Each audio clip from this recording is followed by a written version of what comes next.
Welcome to TPN Telugu 24 news channel. ప్రత్యామ్నాయ పంటలో సాగు దిశగా రైతులను ప్రోత్సహించాలని అదనపు కలెక్టర్ భీమ్యా నాయక్ అన్నారు. మంగళవారం అదనపు కలెక్టర్ భీమ్యా నాయక్ సమీకృత జిల్లా కలెక్టరేట్లోని తన ఛాంబర్లో యాసంగి సీజన్ 2023-24 విత్తన పైరు విస్తీర్ణములకు స్థిరీకరణ సమన్వయ సమావేశం నిర్వహించారు.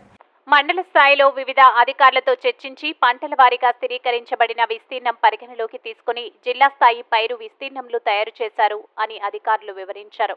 ఈ సమావేశంలో అదనపు కలెక్టర్ భీమ్యా నాయక్ మాట్లాడుతూ యాసంగి సీజన్లో జిల్లాలో మొత్తం 1,78,574 ఎకరంలు సాగు జరిగిందని, ఇందులో అత్యధికంగా 97.8% మేర వరి పంట సాగు చేయడం జరిగిందన్నారు.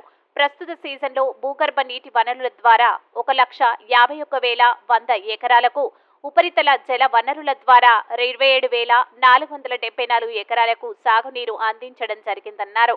జిల్లాలో రాబోయే వ్యవసాయ సంవత్సరంలో వరికి ప్రత్యామ్నాయ పంటల సాగు దిశగా రైతులను ప్రోత్సహించాలని, ఆయిల్ ఫామ్, పండ్ల పెంపకం, కూరగాయల సాగు మొదలగు వాటికి కేంద్ర రాష్ట్ర ప్రభుత్వాలు అందించే వివిధ సబ్సిడీలను రైతులకు వివరిస్తూ ప్రత్యామ్నాయ పంటలు సాగు అధికంగా జరిగేలా చూడాలని అదనపు కలెక్టర్ సంబంధిత అధికారులను ఆదేశించారు.